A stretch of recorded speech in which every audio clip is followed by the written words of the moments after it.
veíamos que arriba presentan pequeñas depresiones, ¿no? O invaginación. Cuando digo pequeñas es porque son superficiales, no penetran completa en la lámina propia. Esas depresiones, que son estas que vemos acá, que obviamente si hay una depresión es porque hay una elevación. A esa invaginación se le denomina fosita gástrica y también es una estructura que hay que diferenciar en la mucosa del estómago. Esto, cuando se eleva, no puede ser una vellosidad intestinal porque las vellosidades son alargadas y no presentan invaginaciones superficiales, más bien son evaginaciones, son estructuras que sobresalen. Y si fuese una vellosidad intestinal, debería tener células caliciformes y microvellosidades, el estómago no tiene eso.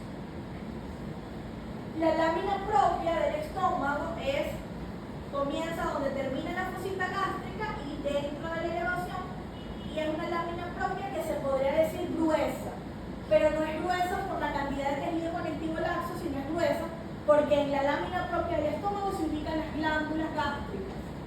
Entonces la otra diferencia con el esófago es la ubicación de las glándulas, ¿no? Y aquí es en la lámina propia y en el esófago es en la submucosa. ¿Por qué digo que es gruesa? Porque en realidad dentro de esta lámina propia hay millones de glándulas gástricas y el tejido conectivo laxo solamente se ubica en espacios reducidos que quedan entre las glándulas. De resto hay solamente glándulas. Entonces muy poquito tejido conectivo laxo lo que hay en esa lámina propia. Luego viene, donde termina la lámina propia, viene una capa denominada muscular de la mucosa. Esa capa es de músculo liso, pero tiene dos orientaciones, una interna circular y una externa longitudinal. Es decir, que ese pedacito de músculo se divide en dos partes, una parte circular y una parte longitudinal. A diferencia del esófago, que era solo longitudinal. Luego viene la submucosa, que no es diagnóstico. Esta capa solamente va a tener tejido conectivo denso, puede tener tejido adiposo y va a ser vascularizada. Y terminamos en una muscular gruesa, que es más gruesa que en el intestino delgado y que en el esófago, que ya saben por teoría que tiene que tener tres estratos: oblicuo, interno, medio circular y externo longitudinal. No me sirve para el diagnóstico, porque si yo enfoco solamente mucho músculo, puede ser el esófago, puede ser el intestino delgado, puede ser el intestino grueso. Entonces simplemente usted tiene que saber que sí tiene tres estratos y que si yo diferencio a la muscular del estómago con la muscular del duodeno, del lado del estómago tiene que tener más tejido muscular que del lado del duodeno. Y la serosa se ve en muchos cortes como está acá, pero no hay diagnóstico para ningún corte, ¿no? Va a ser muy vascularizada en cada segmento que se vea, sobre todo a nivel del intestino grueso y a nivel del estómago. Esto ya lo vimos. Vamos a hablar de eso. En histología nosotros diferenciamos al estómago en tres segmentos. En anatomía se estudian 4 segmentos: cardia, fondo, cuerpo, píloro y el antropíloro. Pero en histología nosotros unificamos el segmento del fondo y del cuerpo. Entonces, por ser el segmento más grande, allí va a ser el segmento donde haya mayor cantidad de glándulas. Por eso histológicamente la mayor cantidad de glándulas se ubican en el cuerpo y en el fondo y se denominan glándulas fúngicas o del fondo del estómago. Y yo tengo que diferenciar cada segmento del estómago de acuerdo al tipo de glándulas que se esté viendo. Por eso el estómago tiene 3 diagnósticos: estómago del cardio, estómago del fondo y estómago pilórico. El primer segmento, que es el cardio, que se ubica en donde termina el esófago y comienza el estómago.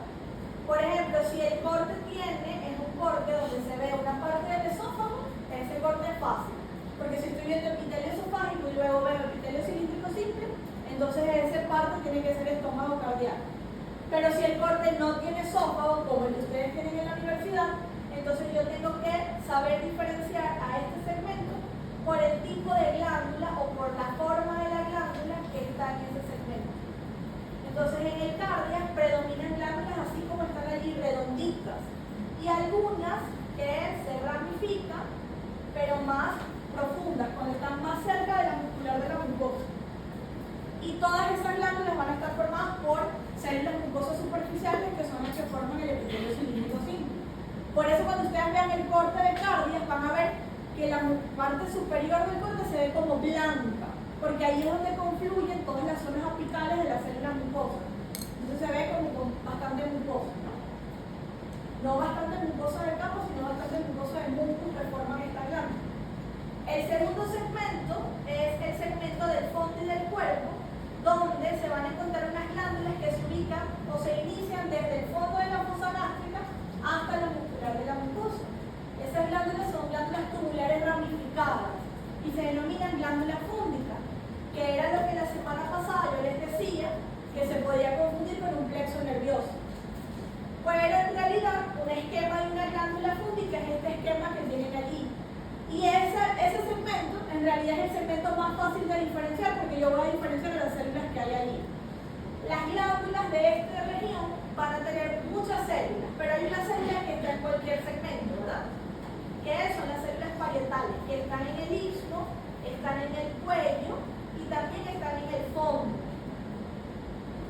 Por eso, si yo estoy viendo una glándula fúngica, en cualquier parte de la glándula que yo vea voy a encontrar las células parietales.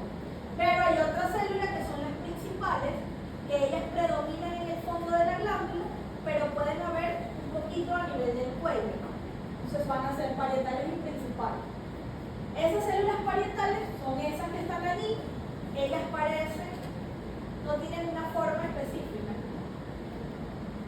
Y tienen un núcleo central que puede expresar el centriolo, por eso dentro del núcleo ustedes ven una bolita un poquito más basófila.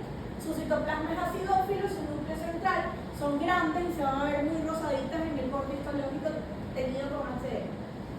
Y las principales se ubican más que todo o predominan en el fondo de la lámina propia. Su núcleo es desplazado a la zona basal y su citoplasma es apical, también basófilo, pero no tanto como el núcleo. Entonces sí se ve la diferenciación de color de ella entre basófilas y acidófilas.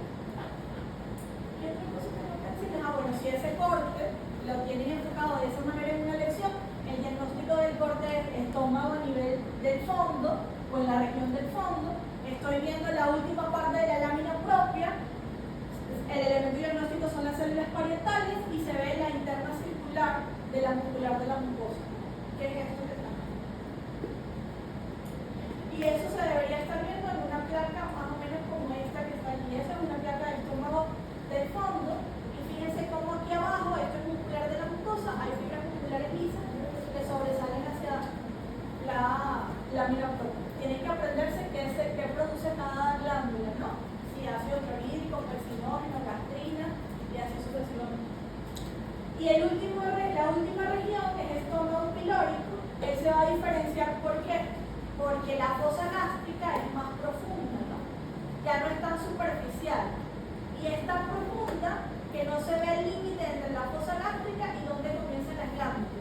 Y las glándulas en este segmento del estómago van a ser las glándulas que tengan una luz más amplia y ellas se pueden enrollar en la base.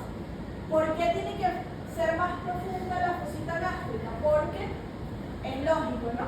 Si el píloro es la región que se ubica antes del duodeno, o es un segmento cercano al intestino delgado, yo tengo que venir de una mucosa donde hay una fosa gástrica superficial, que sería a nivel del cardia y a nivel del fondo, pero en el píloro esa fosa tiene que penetrar más, porque en el siguiente segmento ya no se van a crear invaginaciones, sino que esa fosa gástrica va a crear dos vellosidades intestinales, una por acá y otra por acá, porque la fosa se termina de segmentar en ese